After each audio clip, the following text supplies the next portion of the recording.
Et bonjour à tous, ravi de retrouver pour l'émission du jeudi 14 novembre 2024. On se retrouve avec un Bitcoin qui gravite plus ou moins autour de 90 000 $ ce matin, à l'équilibre autour de cette zone, après avoir tapé hier 93 500, peut-être légèrement un petit peu plus. Un Ether à 3200 qui est toujours très largement au pas derrière, puisque rappelons qu'il était aux abords des 4 000 $ au moment où au printemps on avait un Bitcoin à 60 000. Donc peut-être que plus tard on aura une rotation, peut-être pas, on est toujours dans cette attente. Plus 8% pour Solana, 10% pour ADA Cardano, 16% pour le SUI qui se hisse à la 13e place, 12% pour LTC, 77% en quotidien pour PP qui a été listé sur Coinbase. C'est également le cas de Dogwizhat qui pousse 38%. Donc encore et toujours la part belle au même coin sur ce cycle et on va y revenir dans un instant. 10-11% pour Mantle et on clôture le top 50 avec Atom Cosmos et Dera Hgraph. Sei et Bonk, encore un même coin qui pousse 22% sur la journée sur 24 heures. Au niveau de l'action de prix en 4 heures justement, on a imprimé donc hier une bougie qui nous a conduit autour de 93 500 $. On a une petite consolidation et backtest de la zone élargie des 88-90. Est-ce que ça va tenir pour faire le marchepied en direction des 95 à 100 000? Attention, désormais on est quand même sur une zone de danger à partir du moment où on approche ce fameux compte rond des 100 000. Est-ce qu'on ne le passera pas immédiatement? Est-ce qu'on peut le passer en une seule bougie? Voilà, je vous laisse libre de vos rêves entre guillemets par rapport à tout ça. Extreme Grid 88, donc encore un signal qui nous démontre qu'à court terme on a de l'euphorie et beaucoup d'engouement par rapport à tout ça. La map de liquidité où il ne se passe pas grand chose justement à part le petit pic à 95, un autre à 98-99 et le suivant qui est au-delà de 100 000 $. Et on voit qu'on a désormais pas énormément d'ordres qui attendent au-delà de 100 000, en tout cas pour l'instant. Et donc ce matin j'ai essayé de réfléchir ce qui se passait justement par rapport à l'action de prix et la considération des particuliers si on regarde du côté du prisme au-delà de l'aspect spéculatif du prix en tant que tel. Et effectivement quand on voit les mêmes coins qui sont à 0.01, 0.1, 1 $, 2 $, bien tout simplement les particuliers peuvent en acheter des sommes assez conséquentes en se disant si on déplace la virgule par la suite, par exemple pour un token à 0.01, s'il va à 0.10 voire 1 $, ben voilà, j'en ai acheté beaucoup, je deviens riche. À l'extrême opposé du spectre, on a actuellement BTC à 90K qui paraît inaccessible pour les particuliers, quand bien même on peut en acheter à partir de 1 € si on a envie, bien entendu en termes de fractions et de Satoshi. Mais voilà, aujourd'hui ça pose quand même la problématique de ce qui se passe entre les deux, et entre les deux on a un Ether qui est à 3200 aujourd'hui, qui peut paraître déjà trop cher pour les particuliers, un peu comme le système de split d'actions qu'ont fait Nvidia, Tesla, Apple, Amazon et tous les autres ces dernières années, pour dès que le prix devenait un peu trop haut pour la bourse, ils le splittaient divisé par 10, parfois divisé par beaucoup plus, pour permettre d'avoir un prix qui était attractif et de pouvoir acheter comme ça des actions sans avoir besoin de les splitter, bien que ces dernières années avec toutes les plateformes on va dire qui s'assimilent un peu à des néobanques, on a pu acheter des fractions d'actions, donc c'est plus un vrai sujet. Mais il y a quand même autour de la crypto, voilà, ce truc un peu, la disparité mentale et psychologique des nouveaux arrivants qui spéculent sur les mêmes coins grandement pour tout simplement avoir le potentiel de gain, et c'est pour ça que ça drague énormément d'attention et de capitaux. Par rapport à Ether en particulier, je ne pense pas qu'un jour on voit un split au niveau des cryptos, bien entendu, mais c'était marrant de faire le travail, voilà, d'un point de vue mental, de se dire que comme Vitalik était plutôt favorable à des nœuds qui pourraient arriver jusqu'à un seul Ether au lieu de 32 aujourd'hui, si jamais on avait pu split Ether au niveau de son prix justement, en ayant plus d'Ether du coup en circulation, on aurait eu un nœud qui aurait pu rester à 32 Ether, mais avec un split qui aurait conduit ETH lui-même à 100 $, soit à peine 3200 $, c'est-à-dire le prix d'Ether maintenant, sauf qu'on en aurait eu 32 et qu'on aurait pu avoir un nœud entier avec le rendement qui est associé derrière et le proof of stake pour sécuriser le réseau Ethereum en tant que tel, la blockchain.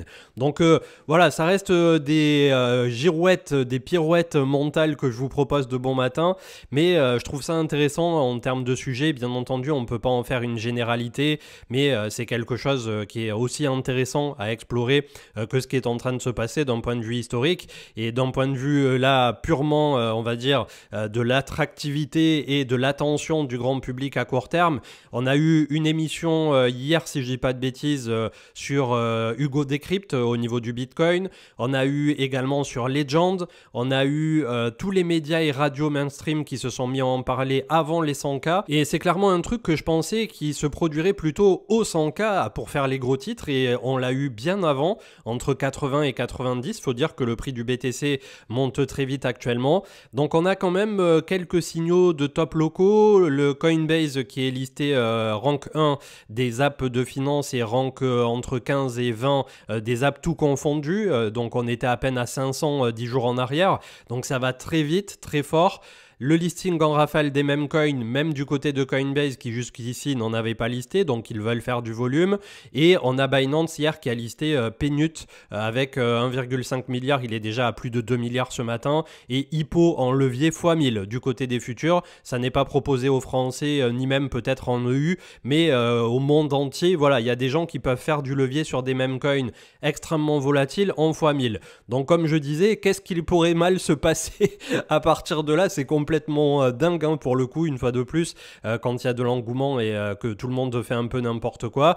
Le tout en ayant des altcoins qui continuent de se faire punir par rapport à BTC, puisqu'on a une dominance qui est très forte, très haute, et des alts qui continuent de saigner, voire même regarder le ratio ETH-BTC, je sais même pas si on n'a pas fait un nouveau point bas ou qu'on est revenu quasiment au point bas récent. Donc l'alt season paraît très loin vu d'ici, et d'un autre côté, c'est clair qu'au plus on aura un BTC très haut, au plus on peut s'attendre peut-être à une rotation plus tard, tout en ayant bien conscience qu'elle nous est pas due, cette rotation du côté des altcoins, et que peut-être elle arrivera de façon soit assez rapide et fugace, comme on disait de façon janvier 2018, ou bien elle arrivera dans des proportions somme toute gardées sur certains altcoins en particulier, un peu comme Solana ou des Tao BitTensor qu'on a eu sur le début de cycle et des trucs comme ça, plus qu'une répartition sur absolument tous les altcoins tels qu'on l'a connu en 2021. Ça se passe plutôt pas mal au niveau des inflows et Ether en bénéficie très largement. Hier, on a eu 844 millions du côté de BTC, 210 millions du côté de Ether. Donc on rattrape doucement mais sûrement. Le prix donc qui est venu au-delà de 93 000, je vais pas vous refaire la musique. Et le BTC qui est passé donc devant Saudi Aramco, se hissant à la 7e place des actifs les plus capitalisés au monde. Et quand on joue à ce petit jeu-là, eh bien c'est intéressant de se dire que par exemple pour avoir un BTC qui franchirait le market cap de Amazon, il faudrait qu'il soit à 110 000. C'est à peu près pareil pour Google. Microsoft serait plié à 156 000, Apple à 171 000 et Nvidia à 180 000, sachant qu'à ce jour, le top 1 des actifs au monde est le gold, 17 500 milliards. Donc clairement pour en arriver là, je pense qu'il faudra sortir les rames et les pagaies, mais Nvidia et un Bitcoin à 180 000, pour les plus optimistes d'entre vous sur ce cycle, ça pourrait être fait, et pour les moins optimistes dont je fais partie, peut-être un classement justement autour du top 5, Amazon, voire entre Amazon et Microsoft, ça veut dire entre 100 et 150 000, et je pense que sur ce cycle, vous êtes beaucoup raisonnablement à viser ce genre de target.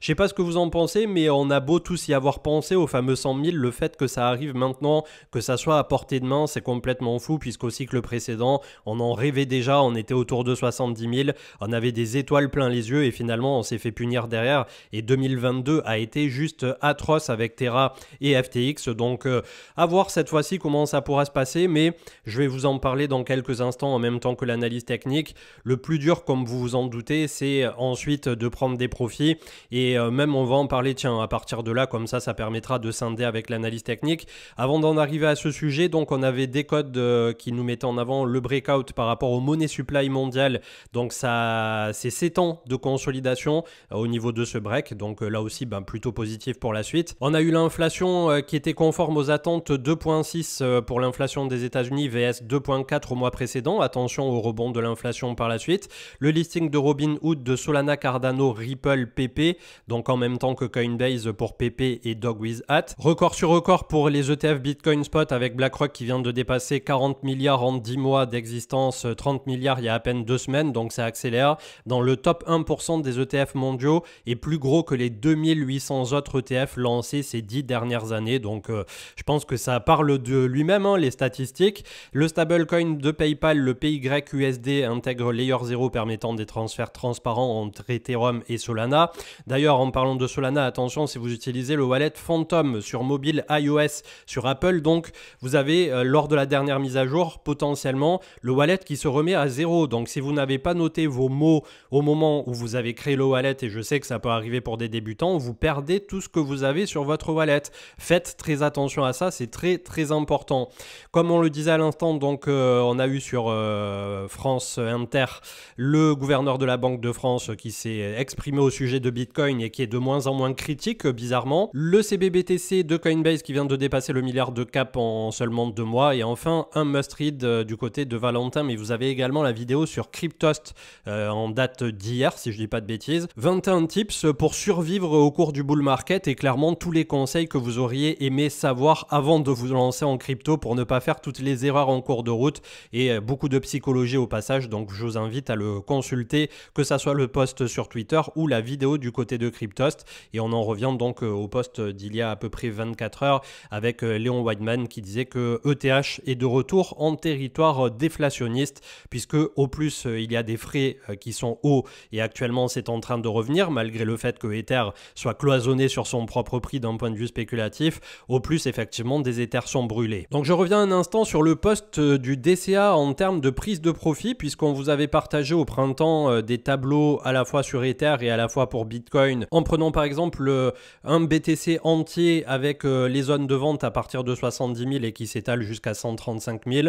Donc vous pouvez absolument faire ce genre de tableau tout à fait à votre sauce, et les pourcentages au fur et à mesure de vente qui derrière nous donnent un certain résultat. Donc vous pouvez faire exactement pareil du côté de Ether. C'est assez mécanique, c'est assez on va dire froid quelque part dans l'approche, et c'est ce à quoi vous allez être confronté là dans les prochaines semaines et potentiellement même immédiatement, puisque j'ai déjà vu des personnes commencer à prendre des profits, et c'est très bien à partir du moment où vous avez fait des gros gains, que vous vous étiez fixé des objectifs, vous êtes en train d'atteindre ces objectifs, plutôt que de juste les repousser systématiquement en vous disant bah, on verra, ça va certainement monter plus haut, ça ira mieux, encore mieux demain, j'ai déjà gagné 2000, je peux peut-être gagner 3000 ou 4000. C'est ce moment précis en fait où vous allez rentrer dans une spirale infernale et où vous n'allez jamais prendre de profit. Et encore pire, le jour où on aura le top, qu'il soit à 100 000, 150 000, 200 000, peu importe, ça va commencer à baisser de 30%, ça va faire le fameux rebond du chat mort,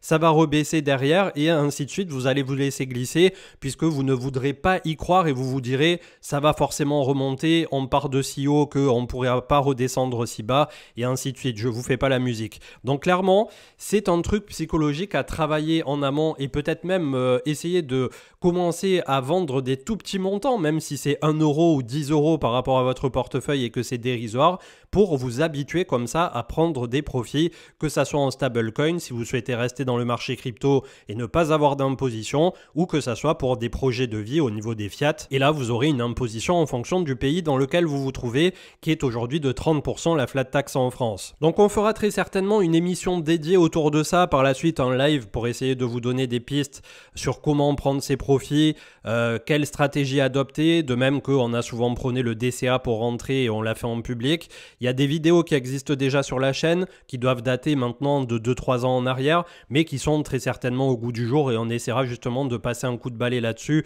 pour essayer de vous les dépoussiérer un peu et de mettre tout ça justement en mode modernité, peut-être face au meme coin et tout ce qui est en train de se passer actuellement. Mais j'attire vraiment votre attention sur le fait que oui, là vous êtes maintenant vous-même face à vous, devant votre ordinateur, votre téléphone ou peu importe sur quoi vous avez vos wallets ou les choses que vous surveillez au quotidien, et ça va être une guerre permanente pour justement vous faire un peu violence quelque part d'accepter de prendre des profits et peut-être même en vendant vos premiers Satoshi de BTC aujourd'hui à 90-91, accepter que plus tard il ira à 150 000 ou quelque chose dans ces eaux-là et que vous n'aurez pas tout vendu pile poil au top stop, peu importe où il se trouvera ce dernier, mais que vous aurez eu une performance qui aura été lissée, qui aura été moyennée au cours justement de ce delta à la hausse pendant ce fameux bull run. Les 2957 milliards du crypto total ce matin, donc ça bataille autour des 3000 milliards, c'est normal, c'est l'ancien record historique. À partir du moment où ça passe, on risque d'avoir une accélération supplémentaire qui justement au niveau du BTC pourrait se matérialiser par la fameuse zone des 100 000 $. Du côté des alts, on est toujours à la peine, on n'a même pas fait le point haut du printemps du côté du crypto total 2 incluant Ether. On commence à avoir des volumes néanmoins. Par contre le crypto total 3, là oui on a fait un nouveau point haut, mais on s'est fait repousser justement sous le point haut du printemps. Donc encore du temps et besoin de mûrir du côté des altcoins, et tant qu'on aura une Bitcoin dominance qui est à 61% et qui continue d'empiler des bougies positives, qu'est-ce que vous voulez qu'on ait du côté des alts? Malheureusement, c'est aussi simple que ça. Vous vous affichez la BTCD dans un coin de votre bureau ou de là où vous regardez justement un peu les cours au quotidien, et vous verrez que c'est vraiment le jour où on aura un retournement sur ça qu'on pourra commencer à parler d'alt season. Retournement qui pour l'instant au niveau du Bitcoin a l'air de ne pas se produire dans l'immédiat, mais on est quand même sur une zone de danger comme on l'a vu tout à l'heure, plus un point d'attention qui est quand même assez important. C'est ce qui me fait dire aussi que finalement le cycle pourrait trouver sa terminaison plutôt au printemps 2025 qu'à l'automne. Je pense qu'on n'a pas tant de temps justement que ça devant nous, et justement par rapport aux États-Unis, etc., tout ce dont on avait parlé précédemment, qui pourrait se rendre compte même après l'élection de Donald Trump que tout ne va pas si bien dans le meilleur des mondes entre guillemets. En tout cas ici, tout ce qui se passe entre 100 000 et 90 000 où nous travaillons aujourd'hui est pour moi déjà une zone relativement clé et dure. On pourrait d'ailleurs buter sur les 100 000 et revenir par la suite s'appuyer sur les 90 et avoir une petite contraction dans cette fourchette haute. Si jamais on descendait un peu plus bas, bah, ça serait le backtest des 75-80 000 qui a été la zone de sortie et de travail. On a un gap de rupture au milieu, donc je pense pas aujourd'hui qu'on en est à revenir si bas, d'autant plus qu'on attaque une hausse parabolique ici. Mais voilà, je suis quand même assez méfiant sur tout ce qui pourra se dérouler dans les prochaines semaines. On a un BTC en futur CME proche des 91 000 ce matin, et on passe à ETH BTC qui donc est revenu backtester à nouveau le point bas. C'est ce que je vous disais la dernière fois quand vous me demandiez si vous pensiez que c'était le grand moment pour ETH BTC, et je vous répondais tout simplement que tant qu'on n'aura pas fait des nouveaux points hauts pour renverser cette polarité ici, on peut très bien faire un pump, repartir, refaire et rebaisser encore. Donc on n'est clairement pas sorti du sable pour Ether, mais est-ce qu'on pourrait faire le point bas dans la petite borne qu'on vient de dessiner ici au cours de ces deux dernières bougies?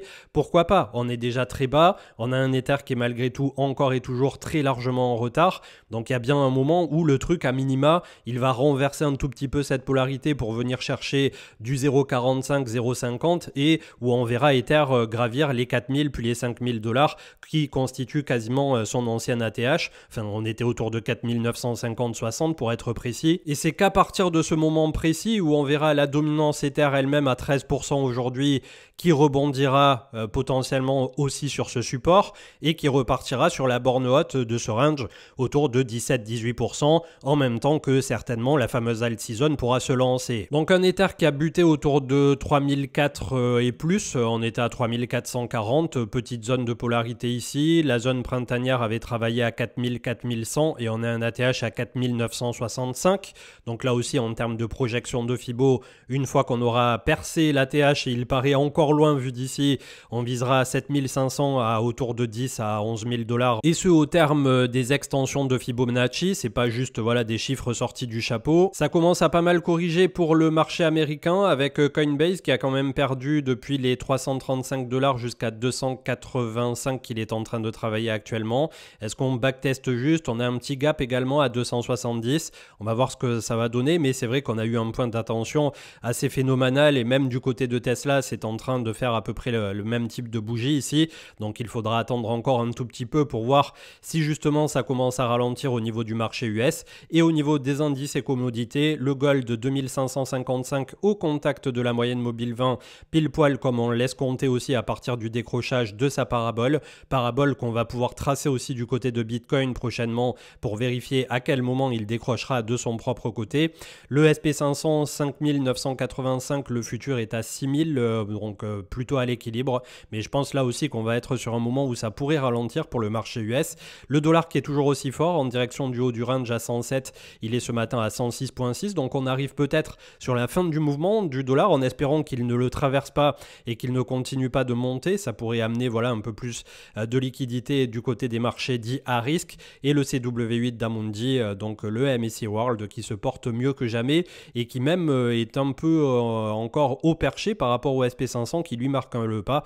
Donc clairement une année, je vais vous le mesurer, pour ceux qui auraient acheté juste de l'ETF World en janvier 2024, on était ici, c'est une année à plus 26-27%, alors que en général c'est un indicateur qui historiquement a fait une dizaine de pourcents, je crois, sur les dizaines de dernières années, et on était autour de 8% pour le SP500. Donc vous voyez qu'on est malgré tout, à la fois c'était déjà vrai pour 2023, mais ça l'est encore plus pour 2024, sur une année qui est complètement folle.